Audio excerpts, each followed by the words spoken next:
Olá, gente boa, muito boa noite. Estamos iniciando pela PUC TV Goiás mais uma edição do programa Papo Dinâmico. E hoje nós vamos debater aqui sobre a educação brasileira, o novo momento da educação brasileira em decorrência da pandemia. O programa Papo Dinâmico está começando.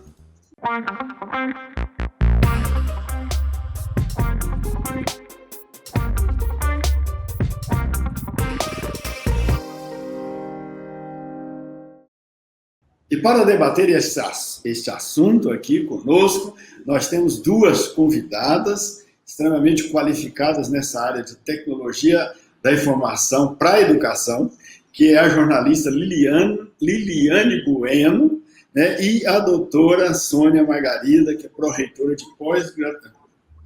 de graduação da PUC Goiás. Boa noite, Liliana, seja bem-vinda aqui ao programa Papo Dinâmico. Boa noite, professor Daniel, professora Sônia e todos que nos acompanham. Professora Sônia, grande honra tê-la aqui conosco. Boa noite, seja bem-vinda. Boa noite a vocês, a quem está nos acompanhando, né, nesse papo dinâmico. Grata aí pelo convite, pela oportunidade.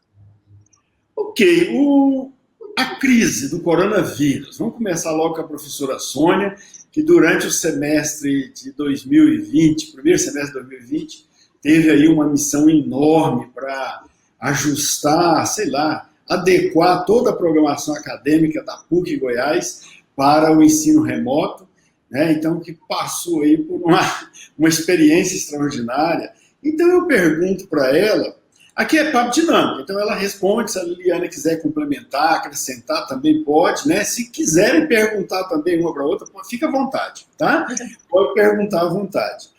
Então, o ensino brasileiro está sendo afetado por conta dessa crise, professora Sônia? Eu penso que sim, né? Não tem como dizermos que não. Agora, esse afetar, ele pode ser um afetar positivo e pode ser um afetar negativo, ou ambos, né? Eu acho que traz para nós aí um desafio enorme, como você mesmo disse, né, anteriormente. Eu sempre uso a metáfora de um transatlântico, né? A PUC não é um barquinho. Então, fazer com que esse transatlântico, que estava totalmente, né, focado e voltado para um ensino presencial, fazê-lo, né, entrar numa dinâmica, né, de um ensino remoto, realmente não foi uma tarefa simples, não foi uma tarefa, não é, eu diria assim, feita de qualquer forma. Ela exigiu de todos nós aí o melhor, né, de que nós pudimos, naquele momento, disponibilizar para dar conta desse desafio. É claro que a pandemia impacta, né, o ensino mundial, não é, né, não é só Brasil, não é só PUC Goiás, da educação infantil, a pós-graduação, mas eu acho que poderemos e certamente tiraremos boas lições também dessa crise, desse desafio que estamos vivendo. Eu concordo com a professora Sônia, viu? Até pedindo licença, professor Daniel, já que o senhor falou que eu poderia complementar. Eu também sou professora, além de jornalista, na área de comunicação. E eu percebi exatamente isso que a professora falou. Interferiu, sim, com grandes desafios, que a gente percebeu que nós precisamos nos adaptar, mas trouxe também muitos aprendizados, de nós percebermos o quanto a educação agora, a gente tem a oportunidade de levá-la cada vez mais longe, através da tecnologia e reaprendendo a se comunicar com os alunos através desses novos formatos, porque, de fato, foi uma readequação, pelo menos para mim, que já trabalho com comunicação, eu aprendi muito e sigo aprendendo a cada dia aí, viu, professor? Agora, foi um momento, assim, extraordinário, porque a gente acabou... já havia muitas ferramentas disponíveis aí pelos diferentes fornecedores, né, de software pelo mundo. Então, havia muitas ferramentas, mas elas estavam muito pouco utilizadas. E, de repente, essa pandemia acabou permitindo ou exigindo, né, que as pessoas fossem atrás dessas ferramentas. Então, de certo modo, esse tanto de ferramenta foi, assim, uma mão na roda, né, que ajudou a contornar esse terrível problema que é a pandemia, e que sem essas ferramentas, muito provavelmente, a gente teria um problema muito sério, né? Eu acho que, sobretudo assim, né, professor Daniel, existe sempre um gap, um distanciamento entre a realidade social e a instituição escolar, né?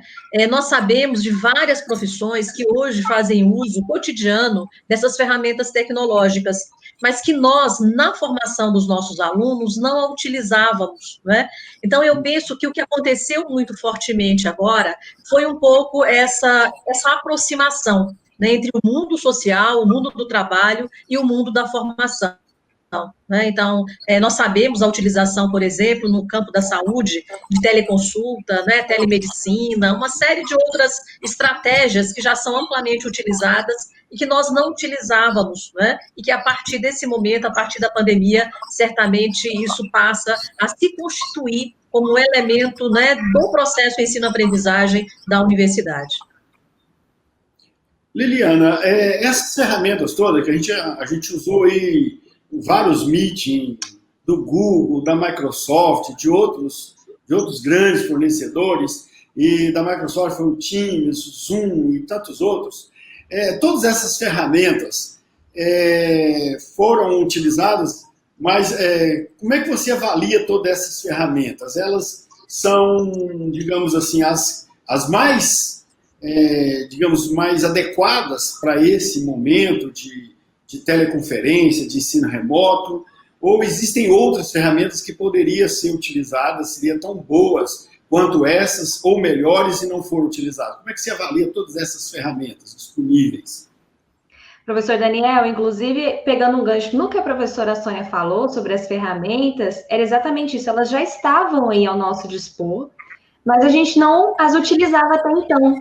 E com tudo isso que aconteceu, nós tivemos a oportunidade de explorar mais delas. Então, a gente sabia que, por exemplo, existia um Google Meet, que permite, inclusive, o uso gratuito.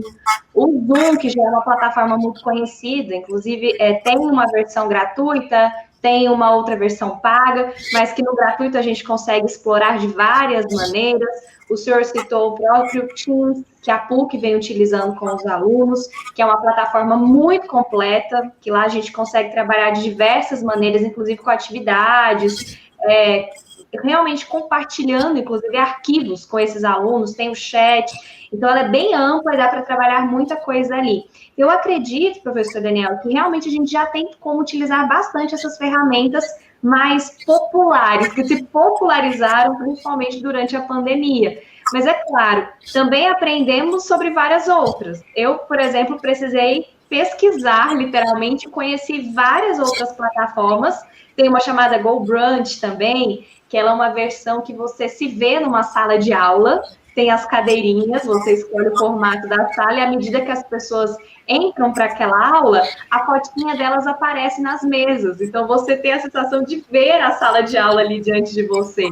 Então, são várias ferramentas que vão possibilitando para o professor uma interação diferente com os alunos. Porque eu acredito que o desafio maior não é nem tanto a ferramenta que nós vamos utilizar, em qual plataforma nós vamos ministrar essa aula, mas a maneira como nós faremos isso.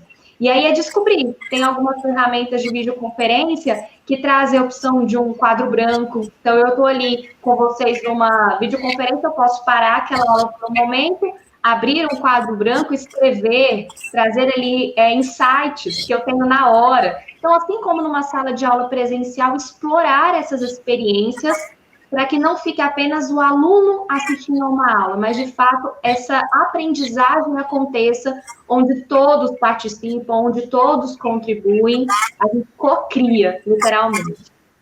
Então, Liliane, eu acho que, interrompendo o professor Daniel um pouquinho, mas só para não perder o raciocínio, eu acho que foi exatamente esse o movimento que aconteceu conosco. Né? No primeiro momento, eu sempre brinco que nós saímos do século XIX para o século XXI.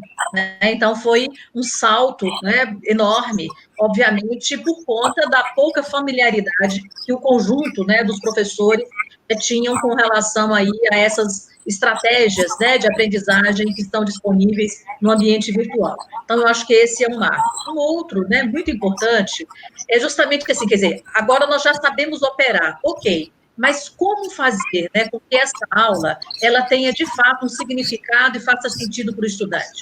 Aí nós entramos numa fase de qualificação do nosso corpo docente com relação às metodologias participativas, que nós não queremos utilizar as ferramentas que estão, né, do século XXI como se fosse uma sala de aula do século XIX.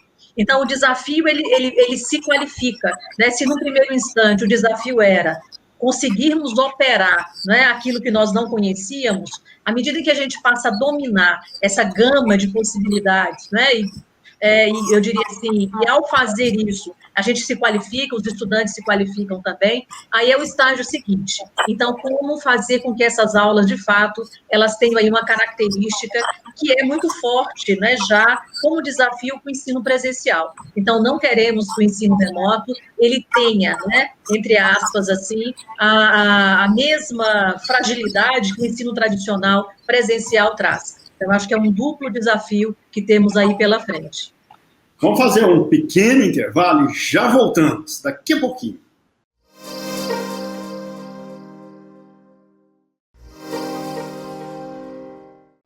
De volta com o programa Papo Dinâmico na PUC TV Goiás. Você também pode nos acompanhar nas redes sociais. Estamos no YouTube, no canal do programa Papo Dinâmico, no canal também da PUC TV Goiás, e nas redes sociais, Facebook, Instagram, Twitter, sempre no perfil do programa Papo Dinâmico, ok? Não deixe de acompanhar a gente, não. Vai lá, dá um likezinho lá e também faça sugestões de tema para a gente debater aqui, ou mesmo você, de repente, vir aqui debater com a gente um tema que possa ser de interesse aí da nosso público, nossa população, tá bom?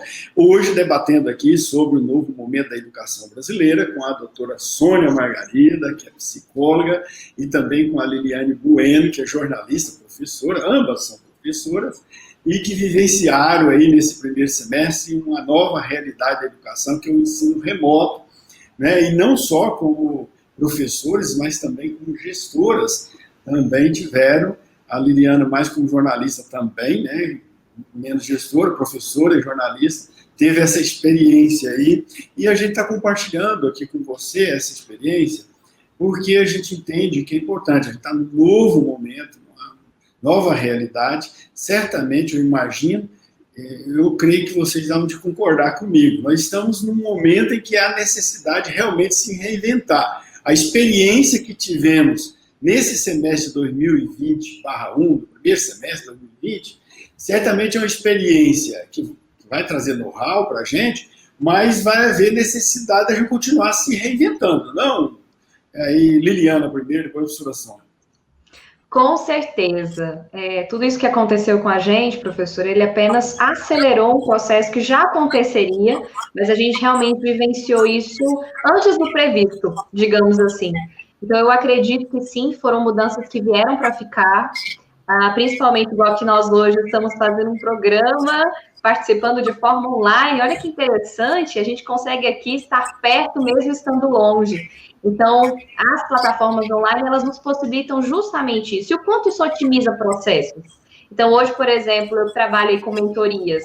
Eu consigo otimizar muito mais. Eu atendo um cliente atrás do outro, por exemplo, aqui, sentada nesse lugar de onde eu falo com vocês. Na TV, nós conseguimos fazer várias entrevistas em seguida, também dessa maneira, no mesmo computador. Eu me despeço do entrevistado e começo uma entrevista com outro, sem que eu precise me deslocar, trânsito, assim como toda a equipe da PUC TV.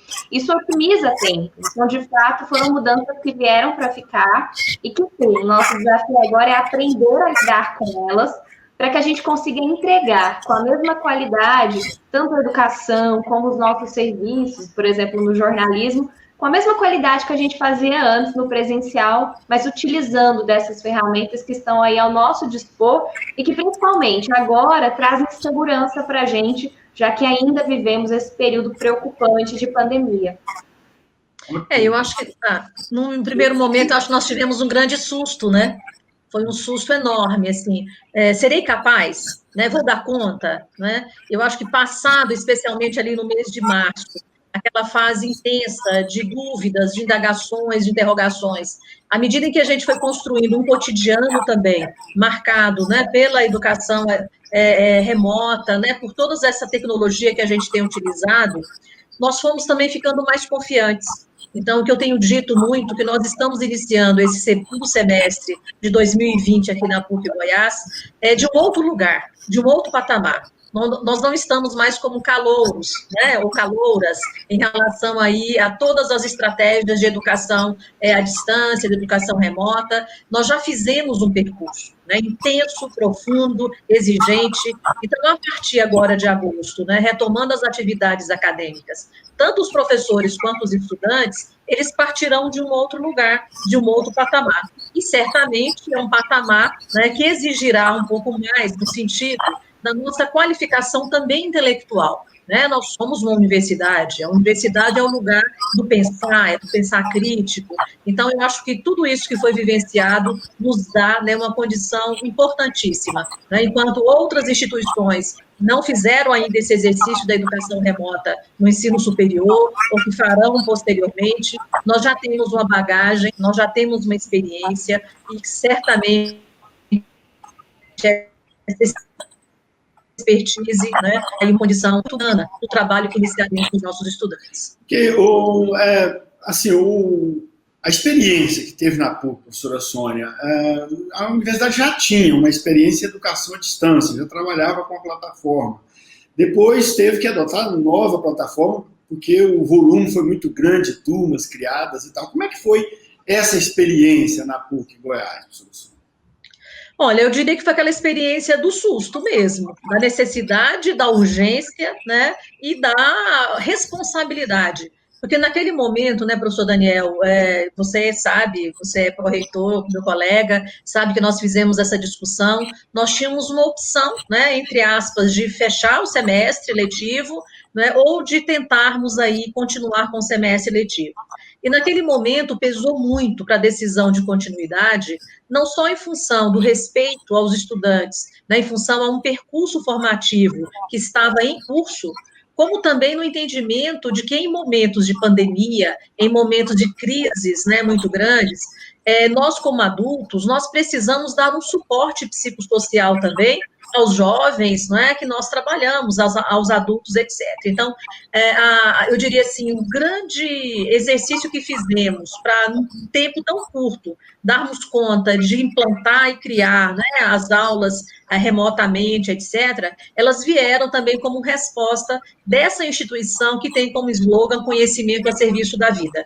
Eu acho que nós não poderíamos ter agido de uma outra forma, né? Foi arriscado, com certeza, né? Ser protagonista é sempre colocar, não é? Estar, eu diria, com telhado de vidro, mas ao final do semestre nós fizemos fizemos pesquisa durante todo esse percurso. Então, também eu acho que é importante dizer disso, assim, foi uma decisão, mas foi uma decisão que foi monitorada, que foi acompanhada, que foi diagnosticada, e à luz das pesquisas que nós íamos realizando, tanto com os estudantes quanto com os professores, nós íamos dando resoluções, saídas, né, para aqueles problemas que iam aparecendo.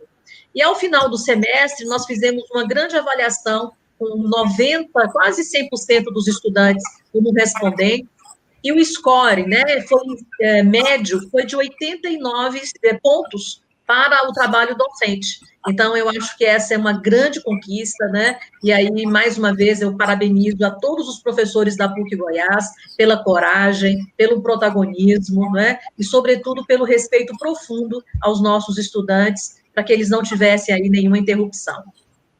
Eu fiquei extremamente, assim, encantado e perplexo, né, com a atitude da universidade naquele momento de pegar todas as turmas que tinham no presencial, pegou todas as turmas e colocou essas turmas em um sistema virtual, né, no mesmo horário, com os professores ali e as turmas, os alunos todos frequentando essas turmas de forma virtual. Assim, foi uma coisa extraordinária. Eu fiquei realmente impressionado com essa ação que a Pró-Reitoria Pró-Reitoria Acadêmica da PUC Goiás, junto com as escolas, coordenadores de cursos, professores, conseguiram fazer isso em tempo recorde. Então, foi show mesmo.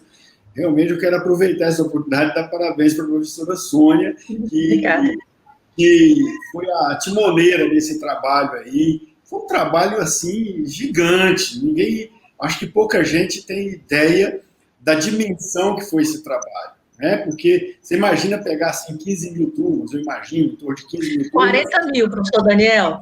40 mil turmas, pois é, que eram físicas, né? Que tinha aulas no espaço físico, e colocou essas mesmas turmas, nos mesmos horários, criou essas salas. Quer dizer, na verdade, foi 40 mil turmas em 15 mil salas, né? Porque as turmas, elas, nas mesmas salas, tinha várias turmas. E colocar isso no ar, assim, online, né? Com o uso, obviamente, das ferramentas que estavam disponíveis, mas que tiveram que ser redimensionada, adquirida, inclusive com um perfil, sei lá, com uma configuração diferente, para poder embarcar todas essas turmas. Foi uma coisa assim, eu acho que a gente tem que falar isso o tempo todo, porque o trabalho foi gigantesco, foi impressionante, né? E deu resultado, assim, eu acho que muita gente ficou com receio naquele momento de tomar uma decisão desse jeito, porque achava que não ia funcionar. E a universidade partiu para isso e conseguiu implementar, e a professora Sônia foi muito feliz em ter conseguido dirigir isso de forma muito oportuna naquele momento e necessária, e eu acho que todo mundo entendeu também a necessidade de aderir os professores, os próprios estudantes, né? A gente viu aí, desculpa, eu começo a falar disso e não paro de falar, né? Eu sou, como diz o outro, perguntador, né? O entrevistador, e acabo dando meu testemunho também de ter participado disso e vivenciado esse sucesso extraordinário que foi esse trabalho que a universidade fez, especialmente coordenado pela professora Sônia. Então, meus parabéns, professora Sônia. E a Liliana não vai falar mais nesse bloco, porque nós vamos ter que encerrar, mas daqui a pouco a gente volta, né? E aí a Liliana também vai dar a sua opinião sobre isso e tantos outros assuntos que temos a tratar no próximo bloco. Daqui a pouco a gente volta.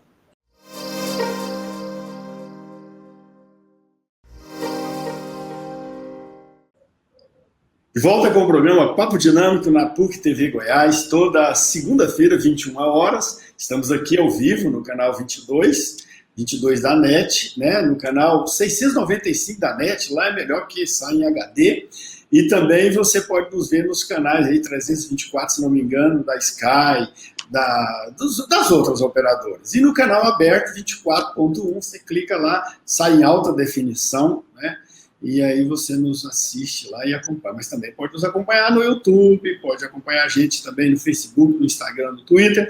Hoje estamos falando da educação brasileira, nessa nova fase aí da realidade brasileira pós-coronavírus, né, onde a gente todo mundo que trabalha com educação, teve que se ajustar a esse novo momento, viabilizando, né, a educação, o ensino, através do regime remoto. Estamos aqui com a professora Sônia Margarida, doutora em psicologia, do mestrado e doutorado em psicologia da PUC Goiás e também pró-reitora de graduação da PUC Goiás. E com a Liliane Bueno, que é professora e jornalista, especialista aí na área de tecnologia da comunicação. Então, olha, a gente vou fazer uma pergunta um pouco mais elaborada, mas vocês vão ficar muito à vontade depois para responder. A gente teve na história da humanidade vários momentos importantes, assim, que eu reputo muito significativo para a transformação da educação.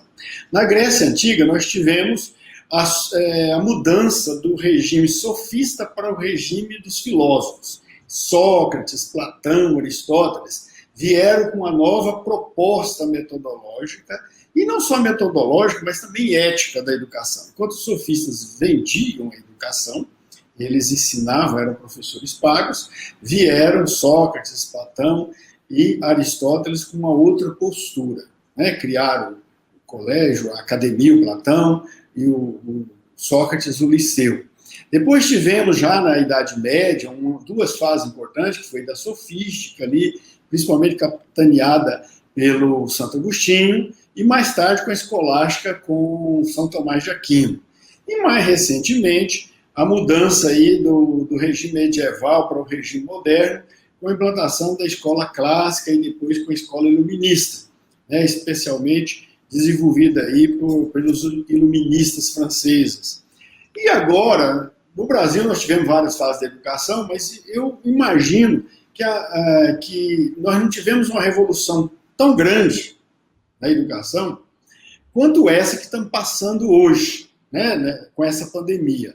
É assim que vocês veem? Você acha que esse momento pode ser o grande momento revolucionário da educação no mundo, porque não é só no Brasil que nós tivemos que nos reinventar, né? O mundo inteiro está se reinventando. É um grande momento? Pode ser que nós estamos passando por uma grande revolução da educação? Então, Liliana primeiro, depois a professora Sônia. Eu acredito que sim, no sentido da gente estar aprendendo sobre novas formas de aprender e ensinar. As metodologias participativas, elas já vinham sendo utilizadas há algum tempo no ambiente presencial de aula, mas agora, mais do que nunca, nesse ambiente virtual, elas se tornaram não só uma opção, mas se tornaram necessárias. E eu entendo, pelo menos no que eu ensino, no que eu aplico, no que eu vivencio, que a ensinagem, ela de fato é necessária para que não é só eu aqui na postura de pessoa, detentora do conhecimento, professora, não é mais esse formato. É de fato a sala de aula invertida. Então, todos participamos, todos construímos juntos. E no modelo online, a gente está aprendendo muito mais sobre isso. Porque, por exemplo, em algumas plataformas, eu cheguei a ministrar aulas há um mês para uma turma com 80 alunos. Então, eu não conseguia vê-los o tempo inteiro. São muitas carinhas. Elas iam mudando a página, eu não conseguia acompanhar todas as câmeras. Alguns ficam com câmera fechada. Então, a gente não consegue ter aquele olho no olho que nós tínhamos na sala de aula presencial. Liliane, então, como fazer para saber se essas pessoas estão ali com você? De fato, chamá-las para participação. Abrir mais momentos de diálogo durante a aula. Claro que depende do conteúdo, né? Quando ele permite isso. Mas, no meu caso, por exemplo, é possível. Então, eu abro mais espaço para o diálogo. Utilizo de ferramentas, como, por exemplo, o Kahoot, que eu faço quizzes durante a aula. Então, em certos momentos, a gente para e eu lanço perguntas e eles estão aqui me acompanhando pelo computador, entra um QR Code na tela, cada um com o seu celular vem, mira no QR Code e consegue participar pelo quiz. Todo mundo, simultâneo, a gente faz um teste, participa e o resultado aparece na tela para esses estudantes. Então, a gente consegue, inclusive, gamificar essa aula, tornar essa aula mais interessante. Ou então a gente pergunta, pessoal, quando a gente fala de desafios da educação, qual a primeira palavra que vem à sua cabeça? Mesma maneira, só que usando outra ferramenta. Mira no QR Code, a pessoa digita aqui, e aí, de repente, se forma uma nuvem de palavras na tela de todos eles, e tudo aqui, eu comandando esse processo, né, recebendo as informações e deixando aparecer para eles no site. E aí eles veem tudo isso e a gente consegue perceber, caramba, não sou só eu que penso dessa maneira. Mais pessoas citaram o mesmo desafio, essa palavra apareceu maior em meio à nuvem de ideias. E por que eu entendo que é sim uma nova forma de ensinar e aprender? Porque eu tive que aprender a lidar com isso. Até então, eu preparava o meu conteúdo para entrar em sala de aula. Agora, não. Eu preciso entender da ferramenta, eu preciso entender de como me posicionar em frente à câmera, eu preciso entender que eu preciso de uma iluminação. São muitas informações, então eu acho que sim, mudou muita coisa.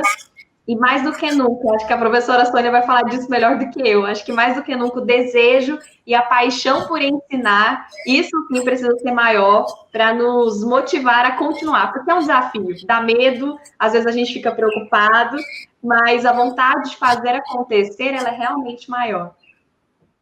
Bem, Liliane, eu penso assim, tem dois aspectos muito importantes dessa crise que nós estamos vivendo e do impacto dela na educação.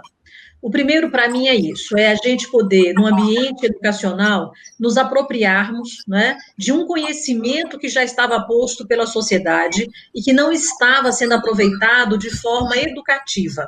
Né? Então, eu penso que o caminho para isso, de fato, vai ser um ensino híbrido, né, cada vez mais, quer dizer, uma mescla, né, do presencial com as tecnologias da informação, porque, de fato, você, eu diria assim, acessa canais de inteligência, canais de aprendizagem, de forma muito mais ampla, né? São linguagens diferentes, que elas não vieram para serem assim, não é ou, é e, né? É presencial, então eu acho que são todas, né?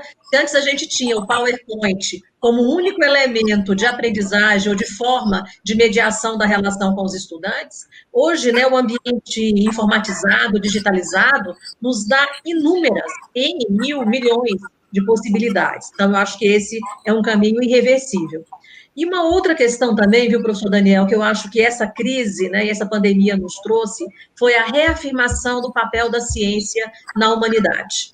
Né? Eu acho que nós vínhamos de algum momento em que o questionamento, né, sobre a questão, né, a história do WhatsApp, que fala que é a tia do WhatsApp, né, que tem o poder da fala hoje, que tem o poder, não é, da informação correta e entre aspas.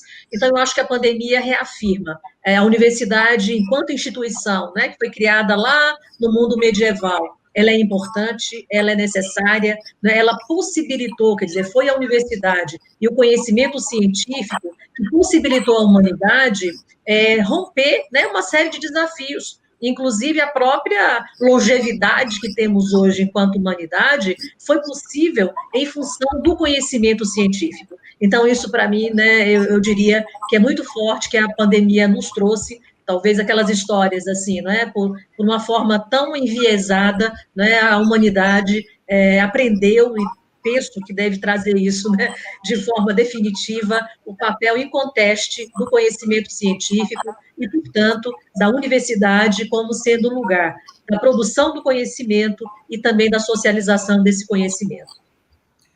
Veja bem, esse regime remoto, ele é só um meio que é diferente, ao invés de sala de aulas físicas, são salas virtuais, ou ele também influencia no conteúdo?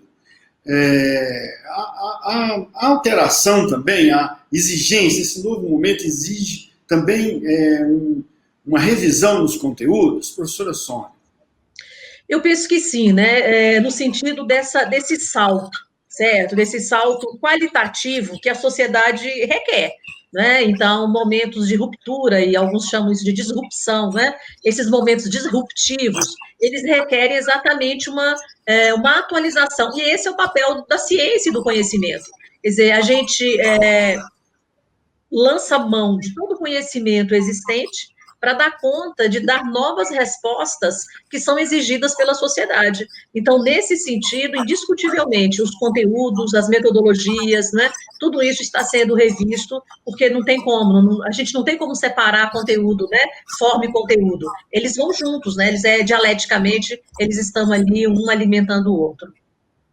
Sem falar no fenômeno, né, da exposição das telas. Então, agora as pessoas estão muito mais tempo diante de telas.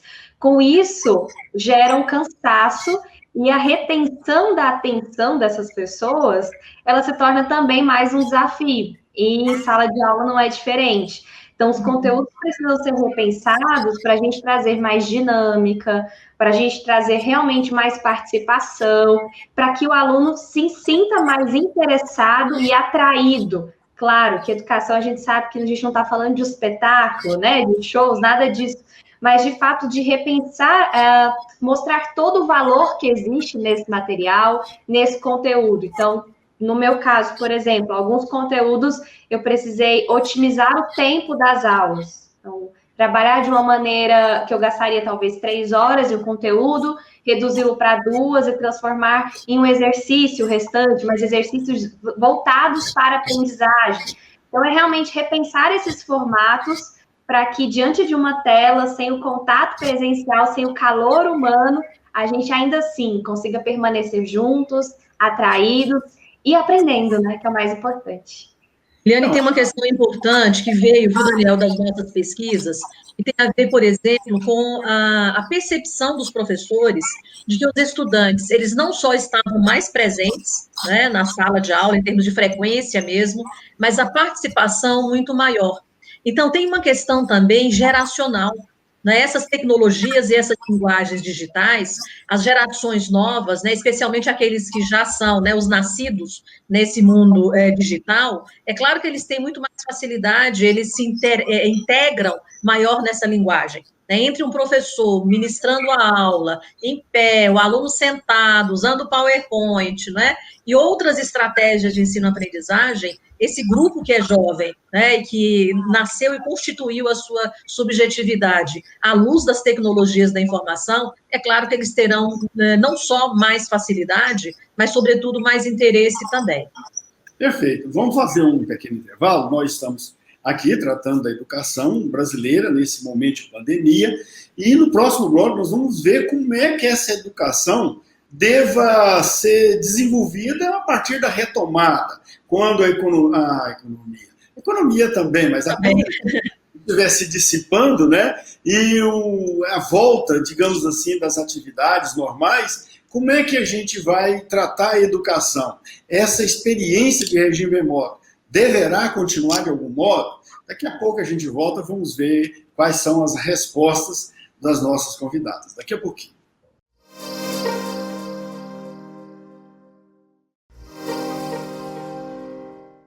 De volta com o programa Papo Dinâmico na PUC TV Goiás, toda segunda-feira, 21 horas, também no YouTube, no canal do programa Papo Dinâmico, no canal da PUC TV Goiás, e no perfil do programa Papo Dinâmico no Twitter, no Instagram, no Facebook. E hoje nós estamos falando da educação brasileira, do regime remoto, né, para o ensino educacional escolar brasileiro. E estamos falando desse tema aqui com a professora doutora Sônia Margarida, que é pró-reitora de graduação da PUC Goiás, e também doutora pesquisadora do programa de mestrado, estrito sensu, mestrado e doutorado de psicologia da PUC Goiás, e com a Liliana Bueno, que é professora Liliana Bueno, que é também jornalista. E estamos debatendo aqui justamente esse momento em que as instituições de ensino no Brasil tiveram que se reinventar para implantar um regime remoto, para garantir, enfim, o ano letivo para os estudantes, e isso foi implantado em decorrência da pandemia, e estamos avaliando como é que foi isso, e agora, nesse bloco, vamos ver como é que isso vai ficar daqui para frente.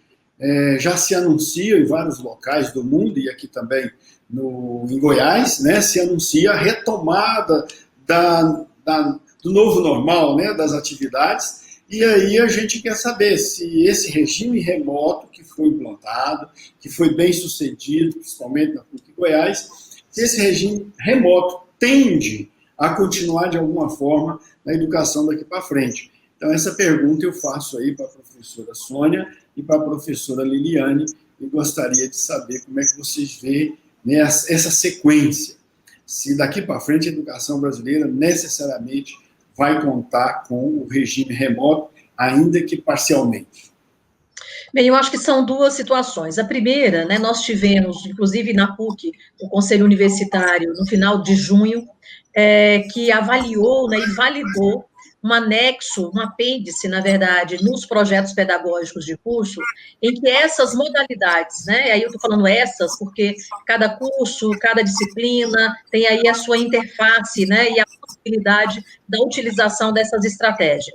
Então, institucionalmente, hoje, na PUC Goiás, nós já temos essas possibilidades postas para o nosso trabalho dos cursos, vamos dizer assim. Então, a gente se resguarda e abre, né, essa possibilidade, como eu disse para vocês, não é ou, é e, né, essas possibilidades metodológicas. Uma outra questão, que aí eu acho que é uma questão que vai depender, óbvio, né, do Ministério da Educação, do Conselho Nacional de Educação. Nós temos hoje, pela legislação, cursos, né, de educação à distância e cursos presenciais. Eu penso que essas fronteiras, elas estão cada vez mais tênues, né? E a nossa expectativa como ensino superior brasileiro é que venha uma legislação que flexibilize, que possibilite esse trânsito maior, né? Que não sejam duas dimensões estanques. Até porque a experiência que nós tivemos hoje do ensino remoto oportuniza exatamente aquilo que pode ser realizado presencialmente ou unicamente de forma presencial, obviamente que deve permanecer. Mas existem outras estratégias, inclusive somando-se ao processo de aprendizagem. Por exemplo, né, um estudante da área da saúde. É importante que ele faça também, dentro do estágio dele, uma experiência de um atendimento por teleconsulta. Por quê? Porque, ao formar, ele utilizará essa estratégia. Então, a universidade, como um lugar da formação profissional, nós temos que trazer, né, para a nossa experiência formativa aquilo que está acontecendo no mundo do trabalho e na sociedade. E sim, Liliana. Eu falar que eu também acredito que a questão do ensino remoto venha para somar ao ensino presencial. Nós, como, pelo menos eu sou goiana, não sei vocês, os goianos gostam de estar pertinho do calor humano, né? Então a gente gosta de estar junto, realmente o momento presencial é muito importante, o ensino também acontece de uma forma muito importante nesses ambientes. Mas sim, eu acredito que o modelo remoto venha para ficar, no sentido de ampliar essas possibilidades. E ele vem também como mais uma forma de nós nos desenvolvermos, tanto quem ensina como quem aprende. Afinal, lá fora, depois da formação, o mercado está assim. Muitas empresas já utilizavam dessas plataformas de videoconferências, continuam a utilizar, algumas empresas, inclusive, se manterão no modelo home office daqui para frente, porque, de fato, a tecnologia está aí. Então, se a gente se desafia a aprender agora, enquanto eternos aprendedores, né, eternos estudantes e também enquanto alunos, isso com certeza vai servir para a gente depois da conclusão desses ciclos, nos próximos ciclos que virão.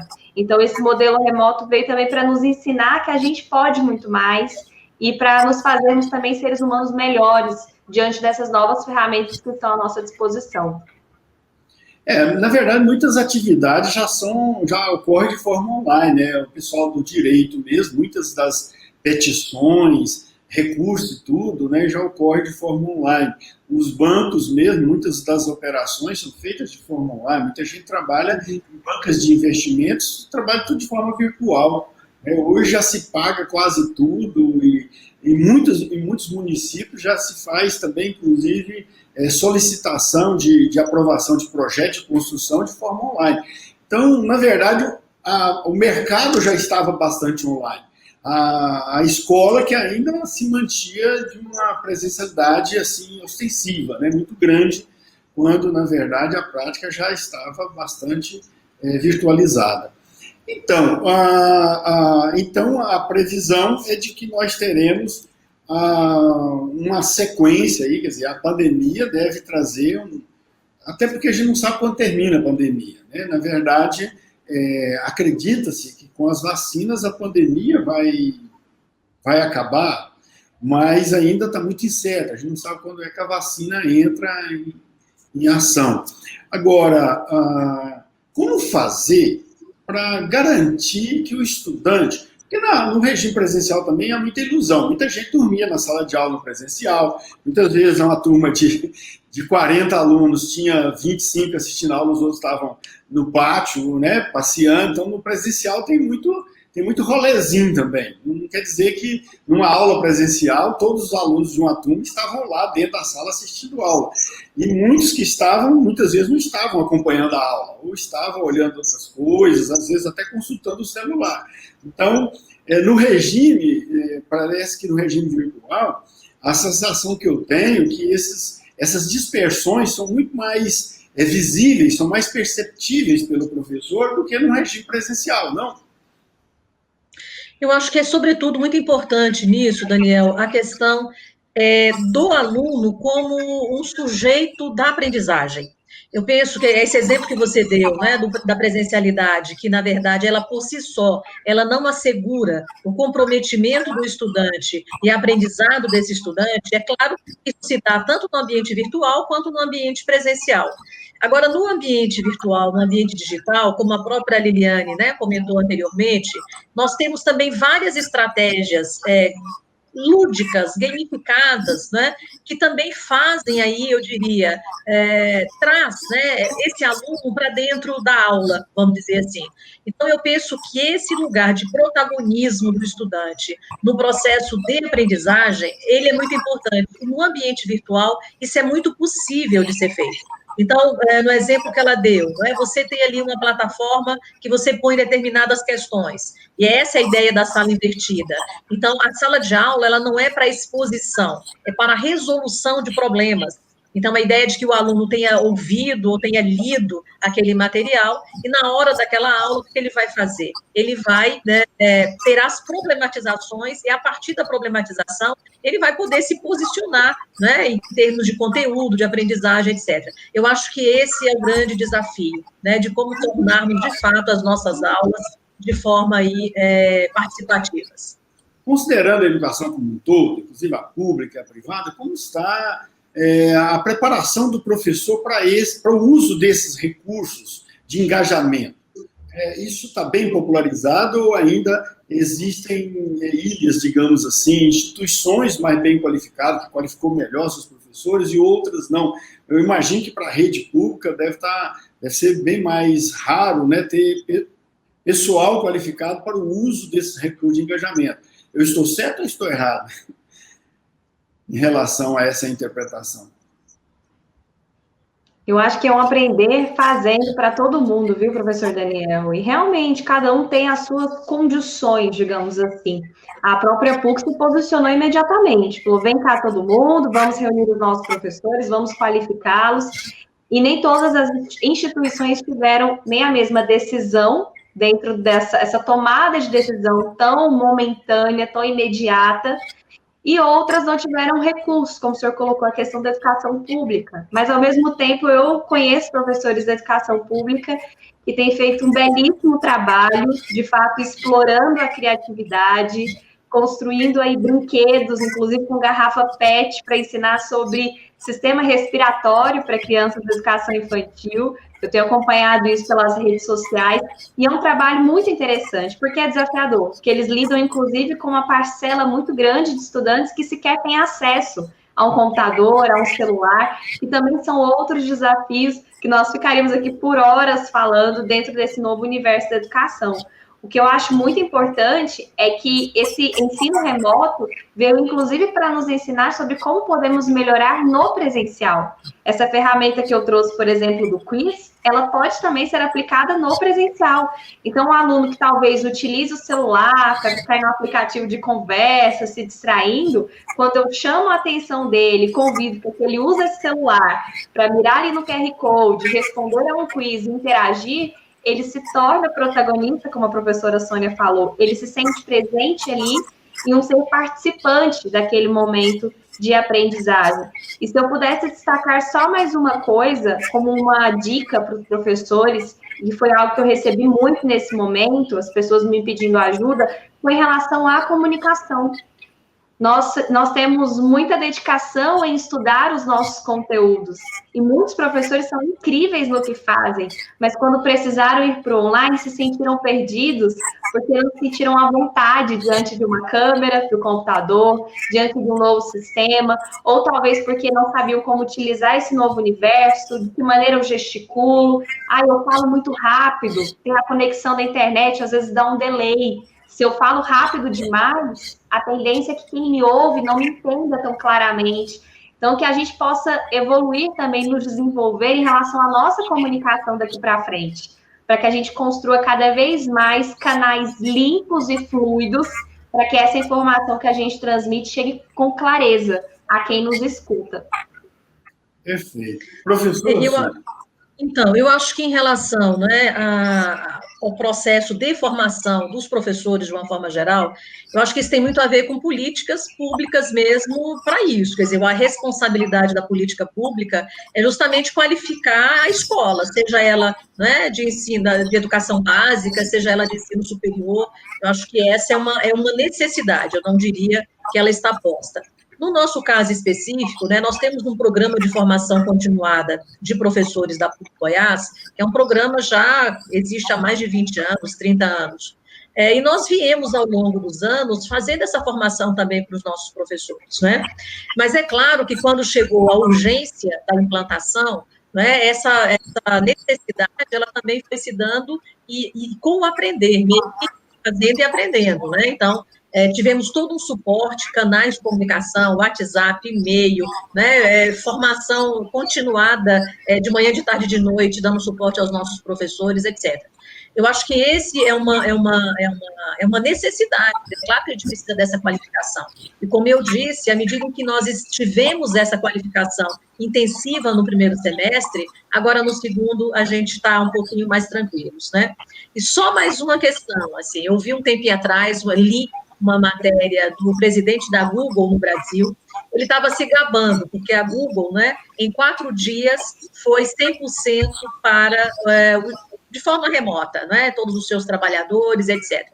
E na PUC nós fizemos isso, né, de um dia para a noite, Tá? Então, eu acho que, quer dizer, né, essa universidade, que é a primeira universidade do Centro-Oeste brasileiro, que tem infraestrutura, que tem expertise, que tem inteligência, que tem capacidade instalada, né, e, sobretudo, aí eu gostaria muito de reafirmar o compromisso dos nossos professores, o compromisso dos nossos estudantes, o compromisso dos nossos gestores, né? Eu sempre brincava, Daniel, e dizia assim, nós vamos segurar um na mãozinha do outro, porque a gente tem que dar conta desse desafio. Então, eu acho que nós fomos instigados, não podia dar errado, né? A gente sabia que não daria errado, mas cada um fez a sua parte para que desse certo, né? Então, eu acho que fico com muito né, orgulhosa, né, de fazer parte desse grupo de homens e mulheres aí que escolheram a educação para terem, não é, o seu lugar de trabalho, o seu lugar aí de realização no mundo.